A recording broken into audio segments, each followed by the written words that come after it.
Okay, folks, how we doing? Rich Van Tassel here with you. It is Labor Day, Monday, September 4th, 2017. I know we've been off for most of the summer, but we're back now. We got the NFL season right around the corner. Of course, it's going to start Thursday night. So we're giving you the breakdowns of the divisions. Now, I'm not going to do it. I'm going to do division by division, but I'm not going to do individual videos for each division. I will do the NFC in individual video, then I will do the AFC in individual video, and then we'll break down the divisions in each of those conferences. And we'll start in the NFC and the NFC East, of course. The NFC East, all these teams are playing a tough AFC West schedule, which is why I will have the win totals down just a bit. I still have the Cowboys winning the division at 9-7. Now, a lot of that has to do with the tough schedule, as we said, and the fact that Ezekiel Elliott may be suspended. I did an article where I did the breakdowns of these, and I had the Cowboys at 9-7. That was a couple days ago. That's before all this is starting to come out about the Roger Goodell situation with Ezekiel Elliott, and it looks like he's going to fight the suspension. And now at this point, I'd be surprised if he really misses any games this year. So that could be a bit of a higher win total as we look at it. But in this case, since I did it for the article at 9-7, I will keep it here at 9-7 as well. The Cowboys defense has not looked good in the preseason. They really revamped that secondary. They just recently got Benny Benwickery, professional corner. You have Nolan Carroll, professional corner. I don't know how much better they are than Brandon Carr. Morris Claiborne left as well. He's a guy who's been hurt a lot. Barry Church, the safety, is also gone. But Byron Jones will have to step up at the safety position. They drafted Chidobe Awuzie and Jordan Lewis in the second and third rounds. Those corners, a lot's going to be placed on them. They'll need Malik Collins to continue to develop. Anthony Hitchens or Damian Wilson is out with a injury at linebacker. That's going to hurt. They just recently acquired Jaron Elliott to plug that gap as well. The guy that they drafted, Xavier Woods, in the 6th round at safety, a lot, they like him a lot. Taco Charlton, obviously a pass rusher, which they need in the 1st round. You have Jalen Smith, who didn't play all last year after that horrific knee injury as a rookie. He's playing. So those things are going to be key to the Cowboys. So it could be hit or miss in the defense. It hasn't looked good. I think they'll come along, and I think they'll finally get it. Offensively, I really see no problems with this team, especially if Ezekiel Elliott is ready to go. Darren McFadden is not as explosive as Ezekiel Elliott, but I don't think there's a hole that Ezekiel Elliott can get through that Darren McFadden can't. I'd say Ezekiel Elliott's a little faster, but it's not a situation where Ezekiel Elliott is so fast that he gets through holes Darren McFadden do. Darren McFadden can't. They're both that fast that they can get through those holes. So I look for that to not be a problem. Their offensive line, very good. Tyron Smith, the anchor of that. They're moving Lyle Collins to the right tackle. That could be an area of concern. We'll have to see. Dak Prescott has looked absolutely amazing in preseason. Very accurate, very sharp. I liked how Bryce Butler's emerged. Cole Beasley, of course, is a big-time player, and it looks like they're just going to distribute the ball and, take the ball up the field, control the clock, and do it that way and try to protect that defense. And hopefully at some point the defense comes along. So I have the Cowboys winning the division 9-7. Again, if Ezekiel Elliott is playing, when I did the article for the magazine I write for, I didn't have him playing those first 6 games. At this point, I don't expect him to miss any games this season, and I expect that suspension to go on next season.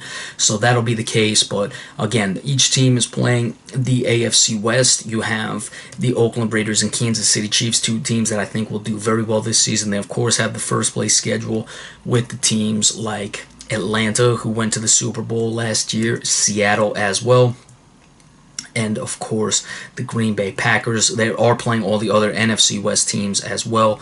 The Rams, Cardinals, 49ers, those should be some pretty easy games for them, but they have the Seahawks and of course a tough division. Second place team, the New York Giants at 9-7. I don't have the Giants making the playoffs. I was, a lot higher on the Giants until I saw them in preseason. I still worry about the running game. I don't know if Paul Perkins is a guy who is capable just yet, and especially the more and more defenses learn about him, I could see problems there. Their offensive line has not gelled the way you'd expect, and that could be a problem because Eli Manning really has a chance to do some very good things this year. Of course, you have Odell Beckham Jr. I have Antonio Brown as the best wide receiver in the league. If someone wants to say Odell Beckham Jr. is, I'm not going to argue them. He's certainly very good. It's 1 and 1A in my opinion. I'm not, just because I say Antonio Brown, I'm not doing that to knock Odell Beckham Jr. I think they're both very good. Of course, you add Brandon Marshall. You have Sterling Shepard, who I like, and I like the first round pick of Evan Ingram at tight end. Eric Flowers on the offensive line. I don't know if they're going to move him to right tackle. They're going to keep him at left. How's that going to work for them? That's going to be something that, if he struggles early on, he's starting the year at left tackle. If he can't get it done, then I would expect to see him possibly move to right tackle or just out of the lineup altogether, but they don't have many options at him. He's still a young guy. This is only his third year. John Jerry, a guy they brought in, I think he needs to be better on the offensive line. He's, a decent pro, but in the end of the day, I just don't see enough, and I think that's going to be the Giants' bugaboo and what could cost them this season. And remember, they're playing a tough schedule as well as every team in the NFC East is playing. On the other side of the ball, the Giants are led, of course, by their secondary, Janoris Jenkins, Dominic Rodgers-Cromartie. Cromartie, a guy I've always liked. He's in his 10th year now, but only 31. He is, I think he's quite underrated. So is Janoris Jenkins, but I just like Cromartie a bit more because he's the guy who can turn interceptions into touchdowns the other way. Not saying Janoris Jenkins can't, but Janoris Jenkins is much more of a covered guy, and he shuts down wide receivers, and Dominic Rodgers-Cromartie is much more of the playmaker. So you kind of get both with both worlds there. I mean, still, both of them very good, and it's what makes their secondary very good as well. Eli Apple coming into his second year, I'd like to see how he progresses. Landon Collins, he's going to be my preseason pick for Defensive Player of the Year. He was very good last year. I would be shocked if he's not on a first-team All-Pro, and if he's not on any team All-Pro because of injury, he just completely falls off. Landon Collins is very good. You talk about a Byron Jones from the Cowboys. If you're a Cowboys fan, you would hope Byron Jones could elevate his game to the level of Landon Collins. I really like that guy out of Alabama.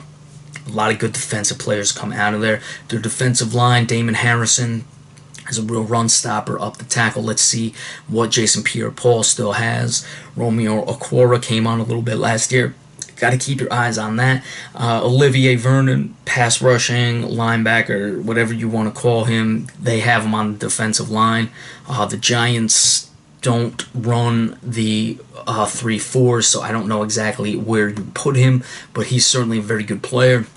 They have him on the defensive line on the depth chart. I expect to see him standing up a lot, though. He can really move both ways. It's just they run a 4-3, so where do you exactly do you qualify him as? Now, where do you play him? They'll figure that out just fine. Outside of that, though, I question their linebacking positions. Mark Herzlich, I don't think he's really developed. So there are those things. But the Giants, again, I didn't like what I saw in preseason. I still am a little weary about their offensive line play. And their offense was struggling basically all preseason. So if that thing develops, if they can sneak into the playoffs late, they're obviously a dangerous team. We know that's what the Giants do. That's when they win the Super Bowls. But we'll have to see if they're able to come out of it in time if their offense does not come out of the gate sharply. And of course, they have the Cowboys week 1. Let's say the Cowboys are able to keep the offense off the field for a long time. You can't really work those kinks out in that regard, so keep an eye on that. So the New York Giants out of the playoffs at 9-7. Third place team, the Philadelphia Eagles. I have them at 8-8. I have a very competitive division here. And the Eagles, I'll tell you what, it wouldn't surprise me if they won this division. They have a very good offensive line that I think is underrated, led by Jason Peters at left tackle. His game is slipped, and other guys have emerged where he's not the best left tackle in the league, but he's still certainly up there. He gets the job done. Lane Johnson was suspended last year. He's at right tackle. He's very good. I like them bringing in Chance Warmack from the Tennessee Titans last year. Alshon Jeffrey going to give Carson Wentz a weapon to look to. They had a lot of drops last year. Nelson Aguilar, will he develop? He's a very fast guy. LeGarrette Blount at 30. Let's see if his body can still take the pounding. Carson Wentz, a lot's going to depend on him. I just think that the Cowboys and the Giants are a little bit better, and that's why I have them on top of the Eagles in this division, plus the schedule, as we said, the AFC West that they're playing. But it wouldn't surprise me at all if Philadelphia wins this division. On the defensive side of the ball, they were able to bring in Ronald Darby in the preseason. Darby, a guy now going into his third year. He is, he can shut guys down. They've missed with some of the cornerbacks. Byron Maxwell, who they brought in, I like Byron Maxwell is no longer there, but he's a guy who was brought in, so we'll have to see. Be leery of that just a bit. Malcolm Jenkins at safety, obviously a productive, solid player. Chris Long, they're bringing him in at 32, a veteran. You got to worry at that age, though. Good defense all the way around. Fletcher Cox at defensive tackle. He's a guy who, he's one of those guys, if he just elevated his game a little, I would have him in Defensive Player of the Year running. He's a very good player now in his 6th season. He could be trouble this year for opposing offenses and opposing offensive lines. Keep an eye on him. I just have him a little bit below the Defensive Player of the Year type caliber guys, but as far as defensive tackles, he is one of the best. So again, keep an eye on the Eagles. I like this team. I can't knock the Eagles. I just think the Cowboys and the Giants are a little bit better, and especially as we just discussed with the Cowboys, with the Ezekiel Elliott situation, how they come along. And then in last place, that is, I have the Washington Redskins at 6-10. It's an open division. It wouldn't surprise me if any of these teams do win the division, especially between the top 3. I'd be a little, I don't want to say surprised, but I'd kind of be like, I didn't see that coming with the Washington Redskins. I guess not seeing that coming would be surprised, but they did lose Deshaun Jackson. I think that's a big loss for this team with the way Kirk Cousins throws. Terrell Pryor, they brought in. Terrell Pryor is very good. He's not really the downfield threat, I would say, as far as just breaking the over top of the defense. Pryor's fast, but he's a 6'4 guy. He's the guy you more throw jump balls to. Don't get me wrong, at 6'4", 228, he can cause a lot of problems. I just think that Deshaun Jackson fits this offense a little more. Jamison Crowder, another speed guy. So Jordan Reed, of course. Let's see if he's healthy. I'm not even sure if he's going to start the season off of the PUP list, the physically unable to perform list. That's something to keep an eye on. But Washington offense will not really have their difficulties. Their offensive line is solid. You have good offensive lines really outside of the New York Giants in this division. I'd say the Giants are the last. I would put the Redskins in third, but they have good players. Morgan Moses is not bad. Trent Williams is a very good pro at left tackle. He certainly can protect the blind side. Is he the elite left tackle? No, but he can handle blocking on the blind side. Brandon Scherf, who's now in his 3rd season, he was a high draft pick. Of course, Spencer Long at center. They're a good professional offensive line, so I don't see any problems there. Their defense, to me, is still shaky. D'Angelo Hall at safety, good professional player. He can make plays. He's injury prone. However, DJ Swearinger, that's a guy to keep an eye on. He's been a productive safety in this league. I'd like to see what he is going to do playing with D'Angelo Hall. I'd expect D'Angelo Hall is not going to be on the field all the time. Swearinger just came over from Tampa Bay. I expect them to, rotate a little. I would expect to see D'Angelo Hall in, a lot of nickel things, those sort of things. So Swearinger, they have added professionals. Of course, Josh Norman on that secondary. Josh Norman did not have a bad season last year. He's a good player. There was a lot of concerns about whether or not he could handle moving outside of the zone coverage to a more of a press coverage, moving from Carolina to Washington, the switch from the Carolina zone to the press of Washington. He did all right. Bashard Breeland's not bad. Their front 7, though, outside of Ryan Kerrigan, who can get sacks, is very suspect as well. Junior Gillette, not bad. Mason Foster, not bad. Will Compton, not bad. But all in all, I just don't see it with this team, so that's why I have the Washington Redskins in last. Alright, so the NFC East, Cowboys 9-7, Giants 9-7, Cowboys winning the division, Giants out of the playoffs, Philadelphia Eagles 8-8, and the Washington Redskins at 6-10. But again, any team could really come away with this division, so we'll just see what happens when the season ends. In the NFC North, the top place team, the Green Bay Packers, it's really hard to go against the Packers. Mike McCarthy, Aaron Rodgers, what those guys have done. Aaron Rodgers at 33, he's not even close to being done yet. I worry about Ty Montgomery. I mean, they still have him wearing 88. He's a wide receiver who moved to running back towards the end of last year, caused some problems. I'd like to see that number change. I really don't like seeing an 88 run around at running back. That's just, a pet peeve, but whatever. It's not against the rules or anything like that. But I'm gonna be curious to see how defenses adjust to a wide receiver moving to the running back position, because if they're not able to run the ball, that very much could be an issue for this team, especially if it has Aaron Rodgers stepping back to throw a lot. And I have the Packers at 10-6.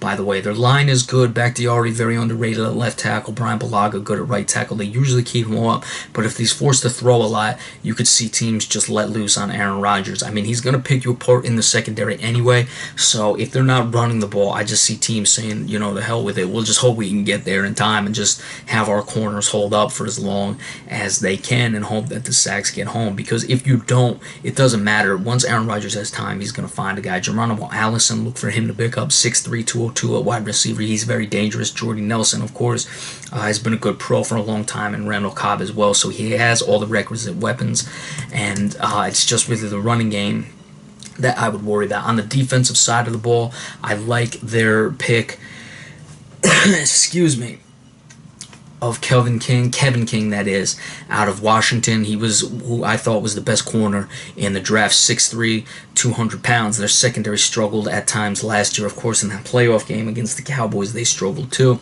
Clinton Dix is coming into his fourth year. He's always been a good safety, another safety, defensive player out of Alabama.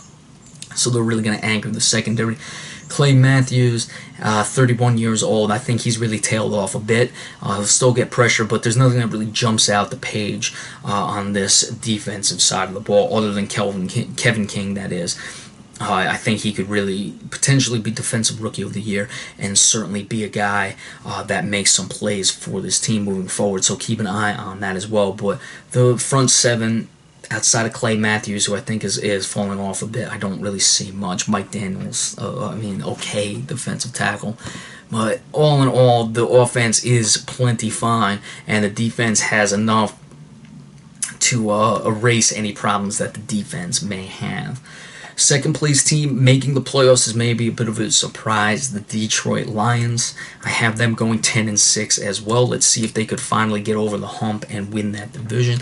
Look, Jim Caldwell's been very good as the head coach of the Lions. He went 11-5, 7-9, and then 10-6 last year. And this is a guy in that 7-9 season, got off to a 1-7 start, kept this team together, and they finished 7-9. On the offense, though, I worry about the receiving core. Golden Tate, okay. Marvin Jones Jr. was very good last year, but he's okay. It's much more quantity over quality on the offensive side of the ball in the passing game. Eric Ebron, good tight end, but it's really Matt Stafford being able to distribute. The running game, I would hope Amir Abdullah can finally come along and be that guy. I'm not even really sure who's going to get a bulk of the carries for this offense. I like Abdullah. They have him as the top running back on the depth chart, but look for Theo Reddick, Zenner, all those guys to get a lot of carries and catch passes out of the backfield as well. It wouldn't surprise me if that running back situation is fluid all year long. The offensive line, they've drafted guys like Taylor Decker to help shore up the line. They've also, Joe Dahl is another guy they've had. Taylor Decker was a high draft pick. I'd like to see if they can hold up. They've played well. They've been, a lot of the guys on Detroit are underrated. They just, I don't know if it's the line stigma, if it is what it is, but certainly the better they play, the deeper the lines are going to go, and the better Matt Stafford will play as well. On the defensive side of the ball, Ezekiel Ansah, now in his 5th year. He is 28 years old. He's really got to be, it's now or never, and I think it's now or never really for this team. Matt Stafford as well. We'll talk about that in just a moment, but really now or never for Ezekiel Ansah. Can he finally be the guy who's going to be that devastating pass rusher? It's been 5 years, and I don't think he's ever registered double-digit sacks in a season. He was certainly low on his sack totals last year. In In 2015, he had 14.5. It was last year he was very low, so he's got to get back to that form. He did miss 3 games last year. That's a guy who, outside of that 14.5 sack season, though, he's really struggled as well. So was that an aberration, or can he do it again? Haloti aging at the defensive tackle, but still gets the job done. Darius Slay is a solid player at corner. Shutdown depends on what level of shutdown are you talking about. He's a guy who can, though, go up against teams' top wide receivers and certainly represent himself well. Tease Tabor, there was a deep cornerback draft, him out of Florida. Look for him to step in right away and really help this secondary. Tavon Wilson, Glover Quinn, all those guys at safety, professional players. Their defense really is not bad at all. You have Tahir Whitehead, a guy I liked.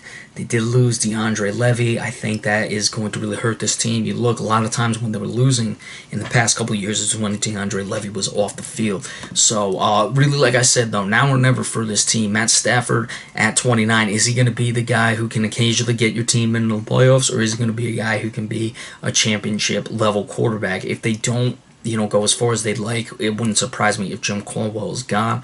I don't think he would really deserve to be fired. I think he's done a spectacular job with this team, considering how bad they've been in the past, or just inconsistent. They've been terrible in the past, but inconsistent. However, I don't know if a bad season he would survive. They could probably go 10-6 like I have them and lose a playoff game, and it wouldn't surprise me if Jim Caldwell is gone.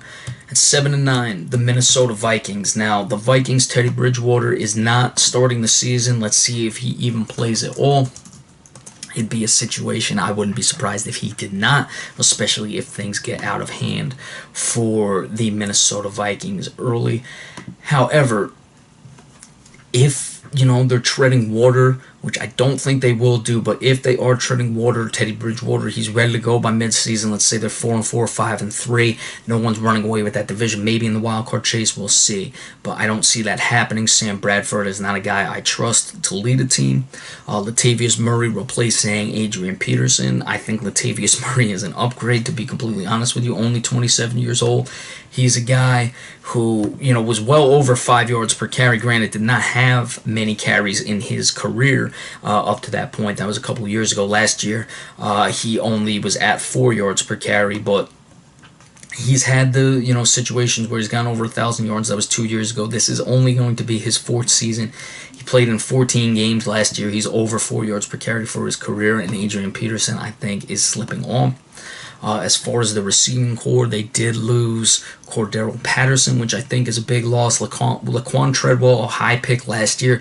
I don't know, I really don't know with him. This will be his 2nd year, so we'll see if, he did work in the offseason. Kyle Rudolph is going to be the main guy on the offense. The offensive line has been one of the better ones in the past. Riley Reef coming over from Detroit.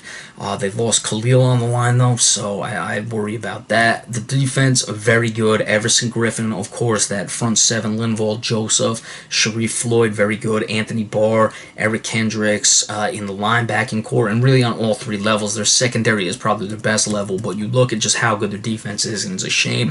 If they got anything out of their quarterback play, they'd be a very tough team to beat.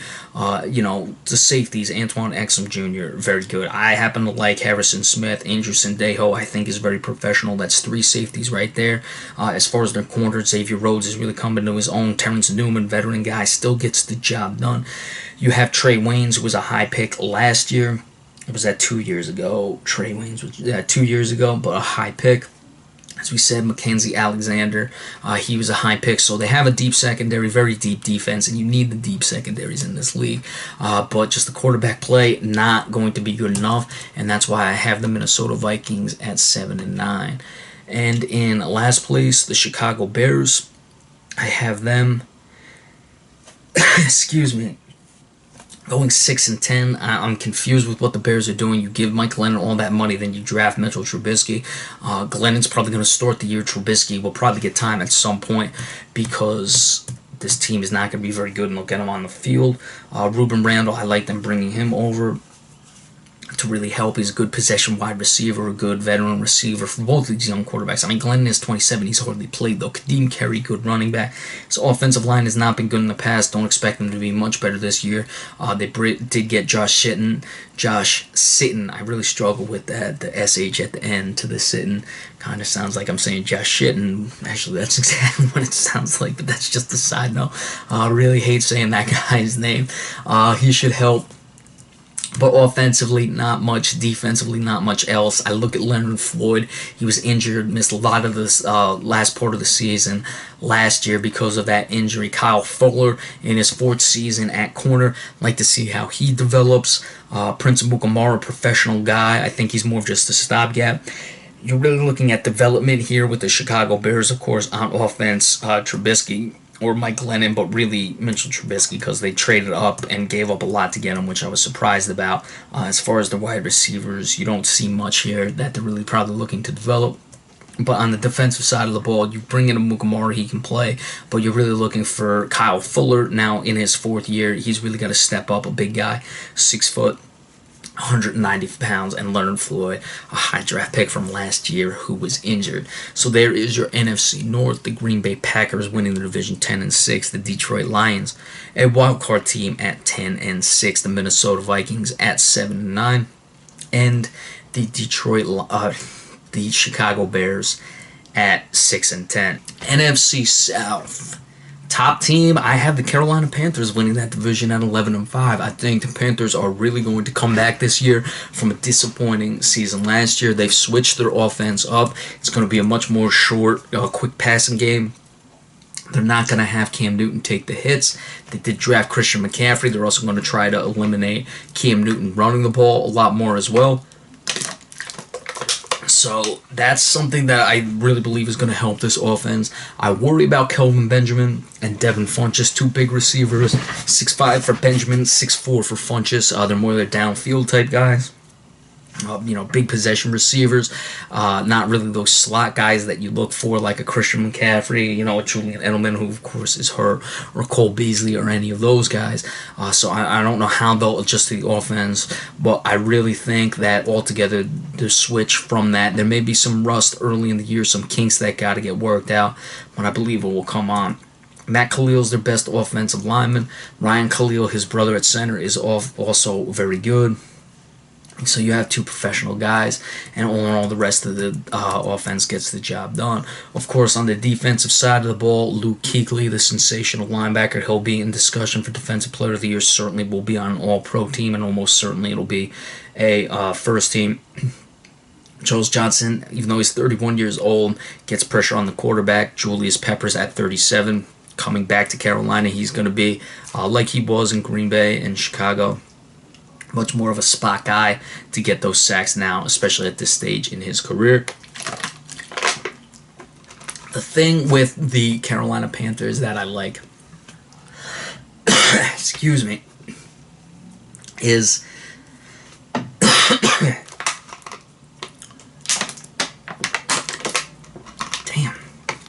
thing with the Carolina Panthers, why I'm picking them to win the division, is James Bradbury, as well as Daryl Worley, 2 draft picks who were taken last year to replace Josh Norman. They struggled a bit, but I really like them, and I think that's where most of the games were lost for the Carolina Panthers last year. Both guys 6'1", over 200 pounds. They can play much different than Josh Norman. Even though Josh Norman is pretty big, I think they can handle the press. They can handle zone. They can do those things. They struggled at times, as rookie corners do, but they'll come on this season and they'll be the difference, and Carolina is not going to lose those games that they lost last year, and that's why I have the Panthers winning this division at 11-5. Second place team, the Atlanta Falcons at 10-6. Look, Atlanta very easily could have a big letdown, a big hangover from that Super Bowl. I'm just going off paper. I still think this team gets into the playoffs based on the talent they have. They're another team with a very good offensive line. You have Alex Mack at center, very good. Brian Schrader at right tackle is very good. Jake Matthews is certainly not bad at all at left tackle. all the way around. Andy Levitre, very professional. All the way around, a very good offensive line for this team. Tevin Coleman, Devontae Freeman will be the running backs who benefit from that. 1-2 punch. Devontae Freeman is more of the short, shifty guy. He can also be worked out of the backfield in the passing game as well. And Tevin Coleman, a big physical back at 6'1", 210 pounds. Of course, Julio Jones is going to be tough to stop in the offense in that passing game with Matt Ryan, the defending MVP. Taylor Gabriel, those other guys, Mohamed Sanu. I'm going to be interested to see how it works, if teams are just going to let Julio Jones get his, or if they're going to try to shut those guys down and shut Julio Jones down, and then those guys are going to pick up the slack. We'll have to see. But offensively, certainly everything there. Good offensive line, good two-headed running back attack, very good quarterback, wide receiver combination. On the defensive side of the ball, Vic Beasley, the guy I picked as the defensive player of the year last season. That was after the season ends. He'll get pressure. He'll get the sacks. He's the outside rushing style linebacker. They have him listed as a linebacker, but he's a pass rusher. Defensively, we've seen Dan Quinn. He started to, move into that Seattle Seahawks mold with the secondary players. I like Keanu Neal at safety, big guy. Not as big as Cam Chancellor, but certainly a guy who is, I think, coming on. Quincy Mager, the guy they took out of Georgia this year, he'll be a guy who will step in as well. Those guys are only 6 feet. Again, not as big as the secondary players that Dan Quinn had in Seattle, but certainly guys who can do that. Ricardo Allen as well. On the defensive side, or on the secondary as well, Jalen Collins, he'll be out. I think he's missing 10 games. That's a big loss for them. A big corner who I think was coming into his own. So a lot's going to be placed on Desmond Trufant. I look for that suspension to be a cause for pause. At least Jalen Collins has not played much in his first couple years, but that's certainly something to keep an eye on. Dontari Poe, getting him on the defensive line as well at tackle. Again, hey, they could have a big-time letdown, the Atlanta Falcons, that is. But all in all, I think this team is going to get to the playoffs, and I'm just, looking at it from the talent standpoint. You can't really know how they're going to react to that tough Super Bowl loss.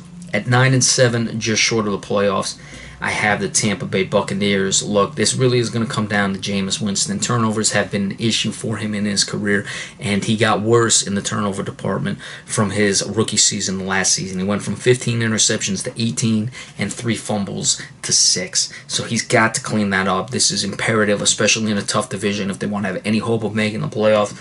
It's why I have them out. Doug Martin, I don't even know what's going on with that suspension. His issues clearly... He's got, substance issues, those sort of things. We'll have to see. We wish him all the best, but that's a big loss whenever he's not on the field. He's a very good running back. Mike Evans now has Deshaun Jackson.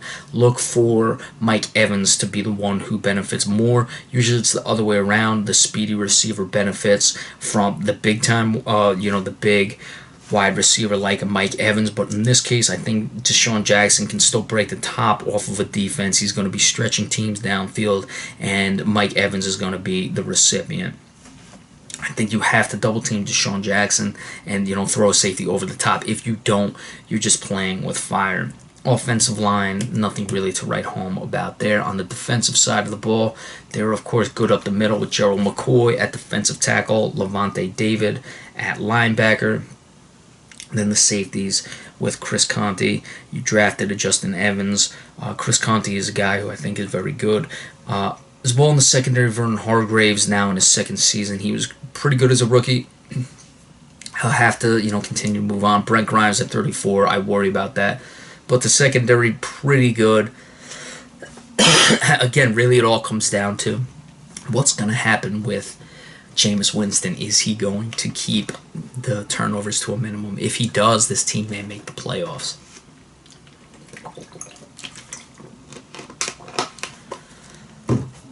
Shit.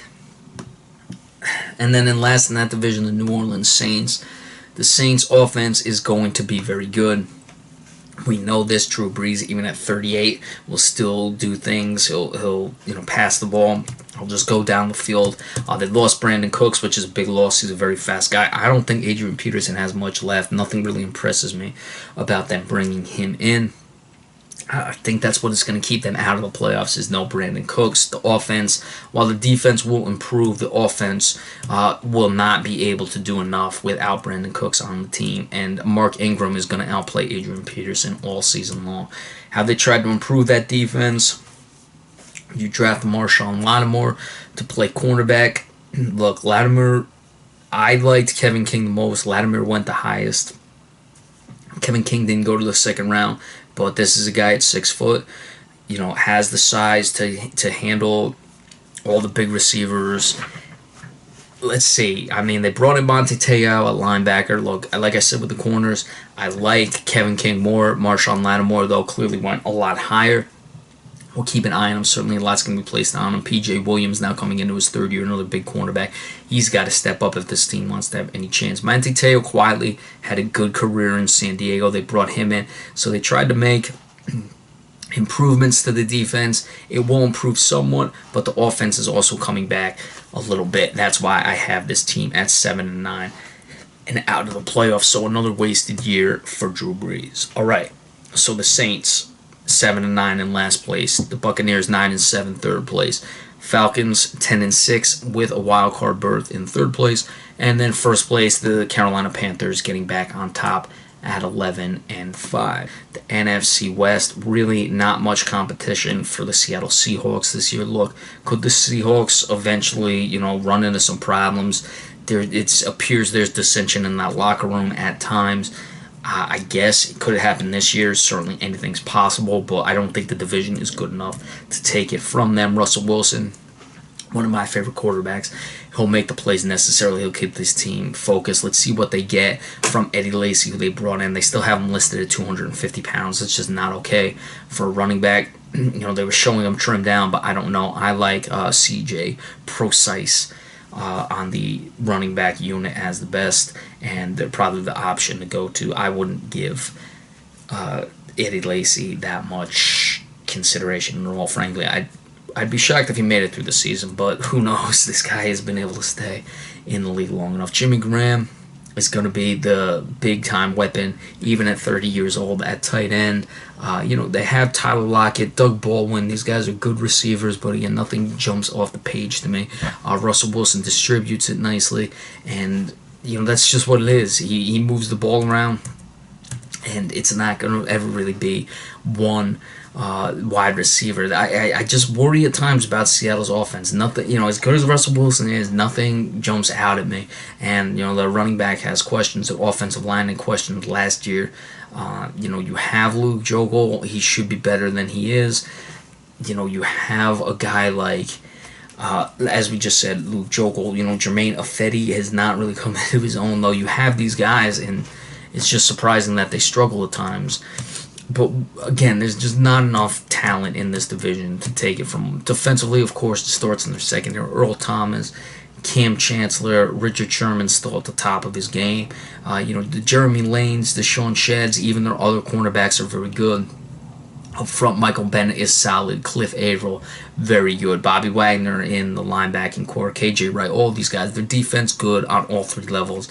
They'll do what they need to do while the offense figures it out of games. And Russell Wilson will make the plays needed. And I think he'll have to make a lot of plays this year in order for this team to go where they want to go.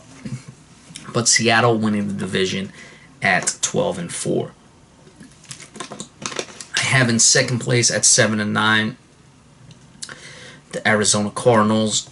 Look, it's going to be a matter of time before Carson Palmer moves on. They brought in Blaine Gabbert, but he's not the answer. This team really with Carson Palmer, they're trying to win now. They're going to give it everything they have. There's certainly nothing that's keeping this team where we're going to say we're just developing or throwing this year. You have Carson Palmer maybe this year, and next year, is a distinct possibility, but at 37, they're going to be playing to win. They're not developing guys, those sort of things. Larry Fitzgerald at 34, there's offensive talent there. Their offensive line, A.Q. Shipley at center. He's been solid in his career. One of the better centers in the league. Jared Veldheer, tackle. Who knows? I just... There's talent. There's professional players. They had a down year last year. Could they respond? I suppose. But I just don't see it with this team. Defensive side of the ball, Tyrann Mathieu has had his injury issues. Patrick Peterson is as good as they come. He's still only 27 years old. He's a shutdown corner. Their secondary is all right. Robert Kindiche, now in his second year, getting pressure on the quarterback. Those are things to look at. They run the 3-4 style defense. Frosty Rucker at 33, not really much of a factor anymore. But Kindiche, he's got to be a guy who gets sacks. He's got to do all those things that you'd expect. This guy was like the guy when he was going into college. It was such a big deal when Ole Miss signed him, and we'll see. He really hasn't been that spectacular since coming into the pros. So Arizona Cardinals at 7-9. Damn. St. Louis Rams 7-9. Look, what's killing the Rams, I did say the Los Angeles Rams at 7-9. Look, what killed the Rams last year, I don't know why they ever played Case Keenum. Jared Goff needed to get time. I realized he looked like a deer in headlights, but you just completely wasted him last year, and now he's going to be in the starting lineup, and everything he could have learned last year, he's going to have to be learning this year, and I think that could be what keeps them making a playoff run. They need quarterback play. Look, they got Sammy Watkins. Sammy Watkins is often injured. That's something I'm very curious of. They brought in Andrew Whitworth to protect Jared Goff. I just don't know if Sammy Watkins can stay healthy. Todd Gurley is a good running back. There are elements there. They might have to just let Jared Goff loose, but I don't think they'll do that, which is why I just don't understand why they didn't play him last year. And it's not like Case Keenum was doing anything. If Case Keenum was playing okay and at least winning games, even though this team would win a couple games here, Case Keenum was going like 12 of 27. You can't put the rookie in to do that, so I don't know. The front seven did lose Chris Long. They have Aaron Donald. He's in that class with a Fletcher Cox as one of the better cornerbacks or better defensive tackles in the league. He's up there. He's asking for a new contract, though. I don't know how that's going to play out. I don't know what is going to be the case in this situation. They don't even have Aaron Donald listed, so I don't know what happened with him. I got to check that real quick. Yeah, he's still held out, so I guess he hasn't signed his tender. That's why, or signed his contract. That's why he's not appearing on the roster. I was a little confused by it. I just wonder if I missed a trade or anything. But when he's on the field, he's good. Robert Quinn, very good as well. So they're good in their front seven. Their secondary, LaMarcus Joyner, Tremaine Johnson. These guys are average, good players. Their safeties, I worry about. Maurice Alexander, I'd say, is probably their best. LaMarcus Joyner, another defensive guy. He's only 5'8", though. He's more of the nickel guy, plays guys in the slot. So there's defensive, talent there. I don't really ever worry about this team's defense. Aaron Donald certainly will have to be in there. Roger Saffold as well, going back to their offense. He's got to play well on the offensive line. Andrew Whitworth there with the tackles. There's stuff there for Goff, but I think that what's going to kill the Rams this year is that they didn't play Goff last year, and now they're going to pay the price for it. And it just is what it is. So we'll keep an eye on that. If he can develop, if he can get started early, if Seattle, struggles, could the Rams make a shot at it?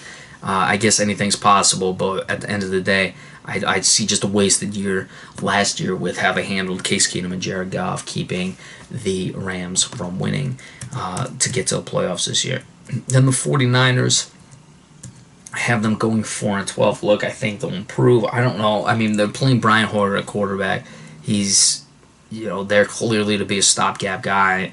Not really that many weapons to work with. Pierre Garçon. Excuse me. So you bring in some, veteran guys, a veteran receiver. Carlos Hyde, a lot's going to be placed on him this year. I feel for Joe Staley. He's a good tackle, even at 33, on the left side of the ball. He's going to have a wasted year, so they'll keep Brian Hoyer upright. You'd want Joe Staley much more for a young quarterback, though, at least having his blind side protected. This offensive line, which used to be very good in the Harbaugh days, has really taken some hits. On the defensive side of the ball, Navarro Bowman is one of those guys who's left to clean up. They bring in an Elvis Dumervil at 33, so they put some veterans on the team. Eric Reed at safety is a guy I really like. He's one of the young guys who you would keep on this team. So they brought some veterans in there to make things interesting. They had Navarro Bowman, of course, but they'll be professional. I mean, I know 4-12 is a bad record, but this team isn't going to be a joke. They're not going to be a laughing stock. Kyle Shanahan's there, but you're looking at a lot of the guys on this team probably aren't going to be there next year. And a lot of what goes on with the 49ers, these young guys, you got to look for and see what they do. So they bring in professional players to make the team much more respectable, but you're looking at the young guys and see what's going to happen with them. All right, so that is the NFC West. Seattle 12-4, the Arizona Cardinals 7-9, Los Angeles Rams 7-9, and the San Francisco 49ers 4-12. We'll be back in a little bit and then give you all the AFC divisions. Thank you.